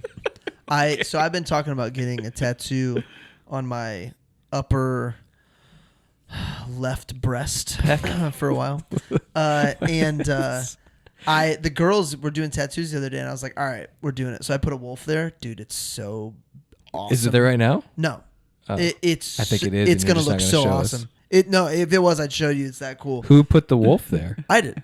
You drew a wolf on your left No, it's chest? like a stamp-on tattoo hot thing. water tattoo. So you're going to go to the tattoo studio with the wolf? No. Like but the that's wolf the spot. Pack. That's it's the wolf spot. It's the wolf pack. pack. It's the three of us. It's dude. 3 wolves. The 3 NWO? breast. So we're all doing this? friends Are we doing anyone this? could Are we have. getting this? It's gonna. I already have that tattoo. I'm gonna have to I'm get it. assuming you guys have one up here. Right here. So is that a good area? Does that hurt? No. They all hurt. I mean, yes, but no. Yeah. Any place you have more muscle, you have thicker skin. I have so much muscle there. Yeah. Arms Big are old easy. pecs. The spine was a little tough. Oh yeah, because sure. you feel like and it's like hitting your head, you know. And my eyebrow tattoo, that one's Your eyebrow tattoo. yeah. Well, I had laser removed. All right, last thing I wrote down that what made me think. You said teardrops because we gotta keep this thing. I was building up to it. We gotta keep this thing rolling. We don't have producer Nate in studio to keep us rolling. Do you think once you get your tattoo on your finger, you're gonna want more tattoos? I don't think I will. You're gonna catch the bug. I don't think it happens every time. Every time I get a tattoo, I cannot wait to get my next tattoo. It's because there's a release in your brain. About what? It's the same thing as like it's similar to doing drugs or whatever. There's a high that you get from getting a tattoo. Yeah, from surviving essentially. Oh wow. Yeah, it's like a rush. Yep. Adventuresome. 100%. Yeah. I had a guy on the show on my other podcast for Real Producers that did facial recognition skills for he teaches it for sales. But he says your face literally changes over time based on your personality and decisions that you make. For instance, your ears are typically out and go closer to your head the more closed off you become and stop listening to people. And like, it sounds weird, but people with bigger nostrils are typically more adventuresome because they need more air to get through to them. So like if you see people with big nostrils, they're typically athletes or adventure seekers. Oh, I thought those people just pick their nose a lot. That's probably what it is. But your face changed. He showed me. You guys know why gorillas have big nostrils? Because they got big fingers. Yeah. That's a Trey Skipper joke. Shout out Trey. That's my favorite Trey Skipper joke. Okay. How do we feel about the Princess of Wales? Really? Being a backstabber? Yeah, so this is the thing is she sent She doesn't have a husband that leads It's her. her king. Yeah, I get it, but it's her kingdom essentially, right? And the whole way she's helping someone else to take out. But she's also the doing people who she's in charge of. Not take out, because she also tells the king, Longshanks, that he should be doing this. He should be creating peace. He should be meeting with him. He should be doing all the things that she is actually taking into her own hands. So it's not like... So she's making it easier for him, though, to kill English. Yeah. Is France at this time... I'm not saying I hate her or anything. I'm just saying. Is France yeah, it's a at this moral time, dilemma. France at this time is under control of England? No. No? There was a strategic alliance. Okay. That's why the two got married. Yeah, I don't know. I think once you witness the evil that Longshanks is, I'm okay with it. However, the only person I feel bad for is Marin. So Do French people... I feel like that's kind of the sucker's take, though. Is the oh, well, they're evil, so I should allow for, my people to be killed as a result. She didn't choose those people. She's her not daddy allowing chose her it for people to get killed. Her people are French. Yeah. No, her people are English. No, but okay, so time out. You get told you're marrying this person. Like that, she didn't choose this. She didn't choose to be the Princess of Wales. I understand. So I don't think those are her people. She still has a responsibility. She's not duty bound to the people that she's going to be queen of. But again, what she is saying is she is putting the soldiers in danger that she disagrees with, so that they can have their freedom, everyone lives in peace, and when she takes over, she will rule that way. So I think justifiably she's trying to take the actions that she wished Longshanks would take. Okay. Yeah. Is and the way she definitely sends monies to the people of Scotland, Yes. Yep. To help with their suffering and stuff. And he's like, that's weak. That's what women would do. Blah blah blah blah blah. Yeah. So I mean, I think I lean more in your direction, Rem. I just the movie. What the movie does to us emotionally is kind of sets her up as a hero, right, alongside Wallace, because what he does is not possible without her. Yeah. It's just not possible. My question is kind of like, if you're English, is she a hero? I don't know. Yeah, it's pretty funny too, because William Wallace, on a bunch of accounts, wasn't a likable guy. It's like you talk about heroes from the movie. Most like, uncompromising people aren't we're likable. cheering for him. No, but I mean, like, he didn't have love of his life. He was like a womanizer and like I'm sure those kinds of things. I know it's not apples to apples, but I think there are Germans today that would say that America is a hero. A hero? Yeah. America is a hero? Yeah, I mean, we helped take down what then was Nazi Germany. There are Germans today that would say we helped save the day. I have not met those Germans. If you're one of the Germans, if you're one of the Germans, you've met plenty of those Germans. Podcast, yes, email us at the coverpod yeah, at there's at least gmail.com. 14 of you. I can name 3 Germans that I know. Actually, I can name 1 German. Like actual German? Full-blooded Germany came to Germany? America, first generation We German. talked about it earlier, but I'm well traveled and I've been to Munich and you still keep up with the people. And I just am telling you that, it's obviously known. So hey guys, Nazi so Germany he's in wasn't Munich. great. He's in Munich at a bar. So Say, guys, tell me about how do you feel about what do you think? Americans, really? What do you Do you think French people think they're pansies? Like, do you think they know? The French people think that the French people are pansies? So- probably. Like, because we think they're pansies. Okay, so in Inside Out 2, there's new characters introduced. Sorry, keep going. One of the characters is like not Lam. Oh yeah, he's French. Yeah, but he's like basically like a soft Ennui. Ennui, and he's just French. That's all. He's just French. That's all. Because it's a French word. Ennui. Well, but the girl that he's playing the part within is American, so that doesn't. He is French. So yes. Yeah, it is weird to me that there's all of these different characters inside of Riley, and Inside Out, and they're different genders, and they all have different stuff. And then whenever you see inside somebody else's head, like everybody all looks the same and looks just like the character. Oh, dang it!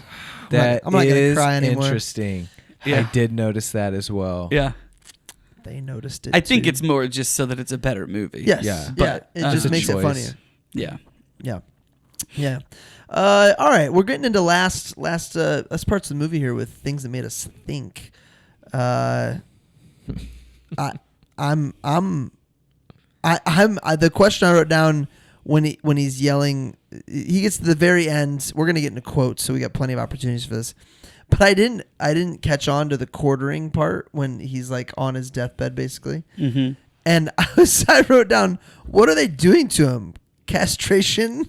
Mm-hmm. But that is what they would have normally done. Yeah, done that, and then man, just gritting through it. Good for him. Yeah, without pain medication. Well, he wasn't. So How in can the movie, he wasn't. Could being you do castrated. that? By the way, could you drink something, have it in your mouth, kiss the girl like that, movie magic, and then spit it out afterwards? I don't no think way. you'd be able to I couldn't kiss her do like that. No, I don't think so. I'm not gonna lie, I don't know what you're talking about. So she gives him a vial to basically Kill himself. numb him, Not himself. just It's to numb it's to the numb his pain. body. He puts it in his mouth. They French kiss, and then he spits out whatever she gave him. Because she's from France. In the bathroom for that scene. When she visited, It is a long movie. She It's towards the visits end. Wallace in his cell. Yeah, a second time. Wow. Gives Is the she begs him to take this medicine, and he says, "No, I'm not going to take it because I need my wits." Mm-hmm. Right? Like I can't. Yep. I can't. I need to be able to think. Which goes all the way back to the beginning, and it goes all the way back to the beginning. That piece of it. So you're telling me all these horses are fake? They're about to get just gorged in the chest. I love that we're this far into the podcast and we're just in this battle. Yeah. It's crazy. Those horses look real to me. Oh, that one. He offered $5 per fake horse that could be spotted. Did anybody when he was screening? Mel Gibson interesting. would say, "I'll give you $5 per fake horse," because he was so proud of how hard it was to spot the fakes. That's an amazing job. Well, when they jump into the lake, that'd be pretty easy. I wonder if anybody got $5, accidentally. Yeah, that was $5. Oh, I missed that kill the first time. Wow, that was awesome. Dude, so you're right, because there's a lot of I kills. have notes that we haven't gotten to that are like midway through the movie. Basically, like how easy it would have been to die in open battle. Oh yeah, like just one complete chance. Like the fact that we like even all the way back to Troy, Achilles, all these warriors. Yeah, that would lead the charge. Yep. And then just open battle, like as you're fighting someone, anyone could come up behind you and kill you. Just Toast. easily. Total chance. Yeah. Total chance. Yeah. So I mean, truly, if you're a why you need a 10-year warrior, you truly are Yes. like an incredible warrior. Yes. totally. If you go through 10, I'm sure there's if you made it through more than 5 battles like this. There's a sense of like a quarterback has pocket awareness. I'm sure you develop a sense of like awareness of what's going on around you. But the only way you would develop that awareness is by being there. And the idiot commander said, shoot arrows on our own people because let's just kill them all. Yeah. So now you've got overhead. Yeah, I've always wondered that. Open field battles are just wild. A lot of death. What else made us think? What else we got? I just like the Robert the Bruce versus William Wallace, their trajectories, the way that William Wallace is able to call leadership out of him, saying, hey, you're the only one that really could lead these people, all these different clans that are warring and have been warring for years and years and years, and he calls that out of him. And so he's got William over here, he's got his dad over here, he's trying to find his place, and it just takes that final time when he picks the wrong side. Yep. He goes with Longshanks to battle. Could you guys guess and tell that was him when at that final battle? No, I didn't know either. No, Yeah, not the and first I time you watch it. Yeah. I kept thinking it was gonna be a girl. But that's a different movie. That's a different You know what movie that is? White It's Chicks? Robin Hood. Yes, It's it is Robin Robin Hood, Prince of Thieves. Yeah, you're right. We're gonna have to do that. So he sees his face on battle. He sees the disappointment in William Wallace. Wallace doesn't kill him. Wallace leaves him there. Yep. And then he gets called by Robert the Bruce. And He is Robert the Bruce. no, William Wallace gets called by Robert the Bruce to come Yeah. to that meeting. They say it's a trap. And they say, yeah, it's a trap. He's like, yeah, it might be a trap, but like I've got to trust him. Yep. Mm-hmm. Yep. And then it is a trap. He doesn't know it's That a trap. Robert the Bruce didn't did know not about. Yeah. And that's what I guess that's what this movie is saying, props up Robert the Bruce to really lead Scotland. Just an interesting. To be honest, as I'm watching this on mute, The two characters. it's not as gory as like I turned off what's that Brad Pitt Fury. Fury. They're picking up bits of face and cleaning up like I like Fury. I think that's a good I one. was alone and I can't watch that. Like when you're picking up pieces of face, like I need somebody to be around me when you're picking up pieces of face. Hey, what shape is your tattoo going to be? On my finger? Yeah. I don't know yet. I haven't nailed that down. Should we have a Patreon vote? I mean, it's going to be the shape of a ring. No, not necessarily. No, man. It's just got to be in that spot right there. It's going to be like a ladybug. So, yeah, it could be a lot of You're different telling things. me Ladybug. it might just be an image on the top of your finger? Yeah. Yeah. My final No, it'll be thought- meaningful, though, in some way. Yeah, man. Yeah, like a ladybug. Cool. Like a ladybug. A butterfly. The Yeah. princess's final Unicorn. words to Longshanks. Something like that. Yeah. When she whispers into his ear that there's already Oh, a baby yeah. in her Yeah, belly, yeah. and it's going to be Scottish. And he can't Hold even... little up. Scottish I baby. missed that too. Are really? you serious? I mean, that was all within 5 minutes. So he's on his deathbed. Dude. He's on his deathbed, and she's in there. What's and- your excuse? There's and no way she- Kelsey was she watching walks this movie. behind- No, There's she too was many in bed. blood squirts. I think Remy pooped all over the place, and I was changing him and running back and so forth. he can't, So you had poop Longshanks squirts. Can't Poop speak. squirts and blood squirts. Longshanks can't She- speak at this point. She walks behind him and she's like, "Just know that even if your son does work up the courage to impregnate me, there's already a baby in my belly." Oh wow! And yeah, it's I don't well, know. he can't speak anymore. Is that? Oh, He can't- That's he what she. can't- And he he like can't starts speak shaking. He starts shaking. Okay, yeah. I did see it. I didn't hear what she said. Yeah, Yeah, she so says, a baby that's not of your lineage Yes. grows in my womb. Yeah. And he can't do anything about it. Yeah. Pretty cool. He can't say anything. She's like, you know he's not going to last long on the throne. Love it. That's such a great way to do it. And then he yells freedom, And he and they reacts all just kind of And they show him. They show Longshanks. they show Longshanks, they show her just closing her eyes, they show his followers just closing their eyes. I mean, that would be devastating Mm-hmm.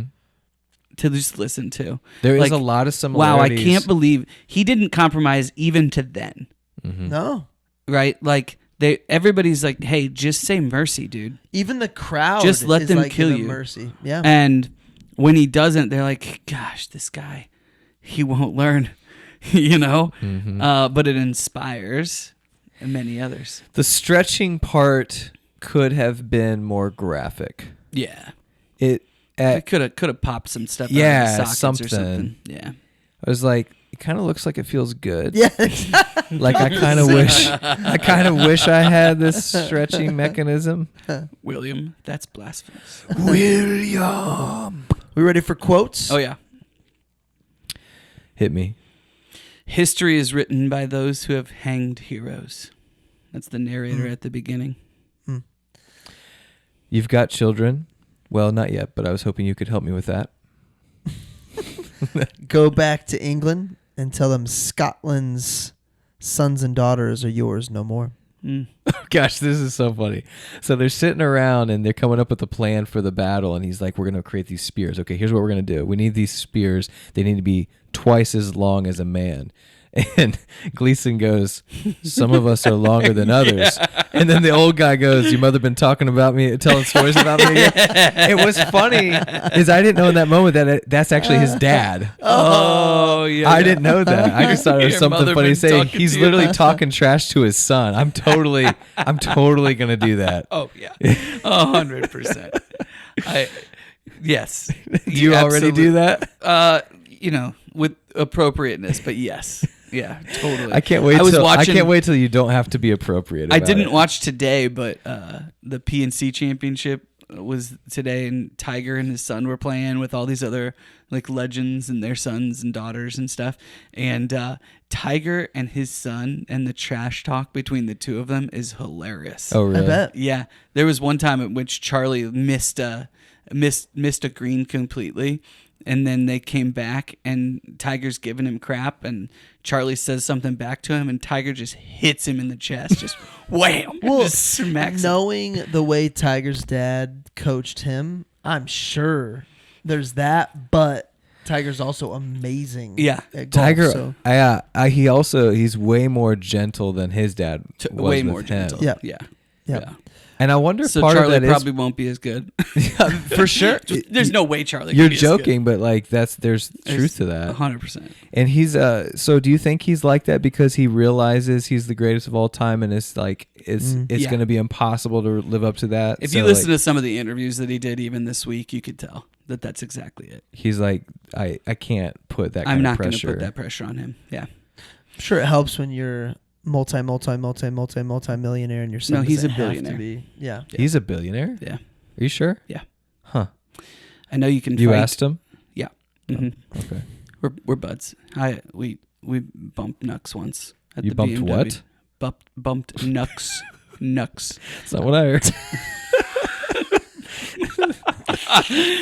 Oh, okay. So many things. I know you can At fight. Crooked Stick? Yeah. You bumped You Nux bumped at Crooked Nux at Stick? Crooked Stick? Wow. Sweet, dude. That's cool, man. I know you can fight. But it's our wits that make us men. Loved that. Wallace says, It's our Nux that make us men. Your mother's been telling stories about me again. Wallace encouraging Bruce says, men don't follow titles. They follow courage. Mm. Okay, so this is the actual quote that you guys were referring to earlier when speaking with Isabella before his execution. William Wallace delivers the famous quote, "Every man dies, not every man really lives." Yeah. So this famous quote, commonly attributed to Braveheart, was actually authored by 19th century American poet William Ross Wallace, famous for writing the poem, "The hand that rocks the cradle is the hand that rules the world." No relation to the William Wallace in this film. That's interesting. That That's is a really interesting. good one. It's you she takes after. That was she really leaves. good. That was a Do good you guys do accent. that with your wives where you're just like, Yeah, that's she's your your son, kid. that's Yeah. your daughter? Yeah. Yeah. I don't say it's your son, but Makes if you- sense. if you will not stand up with us now, then I say you're a coward. And if you're a Scotsman, I'm ashamed to call myself one. How about when he's talking about kids and they're not married yet, right? And so they're talking about kids, and she says, "Oh, you have kids?" And he's like, "Well, not yet, but I was hoping you could help me with that." And then she says, are you asking me to marry you? You know? Yeah. And then he says, "Well, if you put it that way," or something. It's just a cool marriage proposal. Love that. I love their relationship. Love it. More quotes? So we're just gonna breeze over the fact that I already said that quote. Yeah, I was waiting for you to say something. Oh, you already said that quote? Oh, I'm sorry. But when you kept going, I was like, "Oh, he's gonna add Sorry. on to Yeah, it." My fault. Tiger gave him a crooked stick. Crooked stick. Bump nuts. Just completely got distracted. Yeah, what happened with a billionaire in your face? Yeah, absolutely. You guys got any Steven I said quotes? a Because lot that of guy these cracks already. me up. I don't. I didn't write down any Steve. I was laughing too hard. Oh, okay. So this is his. Well, in entrance. order to find his equal, an Irishman is forced to talk to God. I could give you a couple more, but they usually include the F word. Yeah, he does curse a lot. When he gets in there, he goes, "This man is William Wallace." Him? That can't be William Wallace. I'm prettier than this man. Yeah. Well, at one point when they're in battle, the arrow comes through the shield. And he says, "God's pretty sure he can get me out of this one, but I'm pretty sure you're effed." Oh, he's about to push his boyfriend out the window in the screening. They accomplish. I think A Knight's Tale has greater camaraderie amongst the friends, but they probably stole from these three friends, I'm guessing. You know what I'm talking about? Like the A Knight's Tale dynamic between Will and the squires. It's very similar. The dialogue is very similar. Oh, to just this. the role that each of the friends plays. It's way less of the storyline, though. Like, this one is? Yeah, like I feel like that the A Knight's Tale, that's a dominant part of the plot, where this is not so much. After somebody says that he's been given knighthood, he says, "I have been given nothing. The Lord makes people what they are." That's a William Wallace quote? Yeah. That's all I got for quotes. Sucks this guy isn't a real guy. Pretty great guy. Who, William Wallace? Yeah. Oh, he says that these people are going to be easy. This is Longshanks. He says that people are going to be easily dispersed if you take out the shepherd. Right? I think he was actually really brilliant when it comes to warfare. He just happened to have a daughter-in-law who was undermining him. But he was brilliant. Easily dispersed if you take out the shepherd has worked throughout most of history, except really when it comes to Jesus, which is kind of cool. Yeah. All I got left is a big all capitals freedom. Okay, I've got a few more, but we don't. Freedom. Marcus, unless you want, we can go to Hidden Gems. Go for it. When you marry someone or when you're courting someone, do you just have a piece of that dude's cloth on you at all times? She had a piece of his. Oh, there it goes. And he had a piece of hers. Yeah. Was that a thing? Was that always a thing? Was that? I don't know. Oh, I just noticed that. But it made for a good movie. It did. Yeah. Maybe it was because they were married, but in secret. Right? They had to hide that. Yeah. Last quote that I think it might be the last thing that they say in the movie, but it says, "They fought like warrior poets. They fought like Scotsmen, and they won their freedom." Warrior poets. Dead Poet Society. Warrior poets is just a really interesting phrase. Hidden gem that I think it really is. So when he's getting carted out to the gallows and they're throwing vegetables at him, I think there's actually a point where he actually winces from getting hit by some of the vegetables. So watch it again, but he's getting hit out, and he's kind of like, but then it pans out far away, and you kind of see him keel over. I think somebody stuck him real good with a tomato right in the midsection. He just gets sniped. Hidden gem. That just reminds me of that part in Die Hard, because I listened to the Die Hard back, and how ridiculous it was that when the CIA or the FBI is storming, that one gets pricked by a thorn bush, and they left it in. This is the Stephen quote that you were looking for, but I put it under Hidden Gems. He says to William, "I'll see you after," and then he looks up at the sky and he says, "Sooner rather than later, I hope." So the only hidden gem I had that I haven't gone over so far was that this officially was voted the second most historically inaccurate movie by the Times, third by Ranker, and fourth by Screen Rant. Major points of contention were William Wallace, a landowner and minor knight in real life, presented as a poor villager. His relationship with Queen Isabella, who's around 5 years old at the time of his death. Oh, jeez. At the time of his death. Garments and tradition, kilts, face painting, battle tactics. Some of the other inaccuracies include Scotland had only been occupied by England for a year prior to the Wallace Rebellion. So Robert the Bruce, and here's what I was talking about earlier. Robert the Bruce actually bore the nickname Braveheart, not Wallace. Yeah.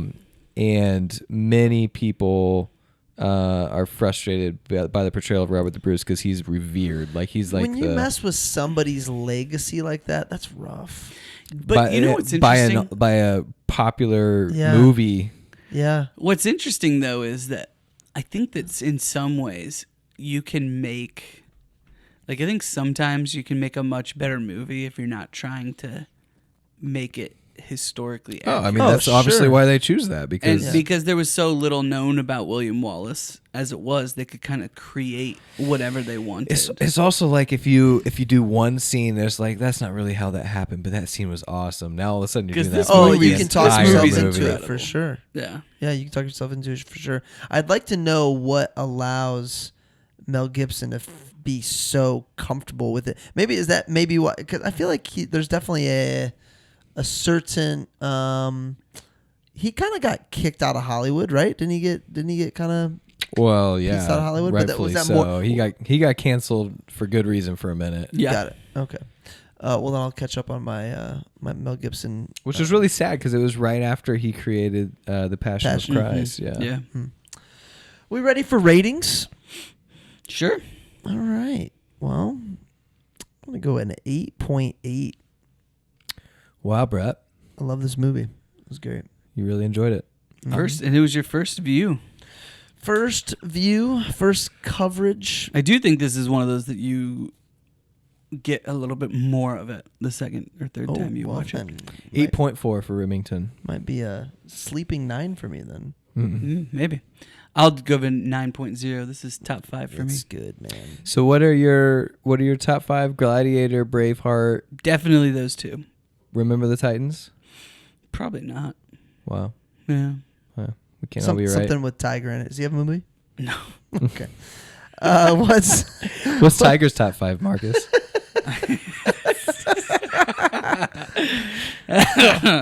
Next. What's next? What surprised me about you saying he's a billionaire is because when Nike dropped him, did he just create his own?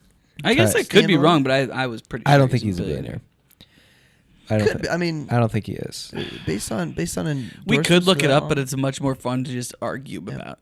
I'm gonna guess 670 million. Well, yeah.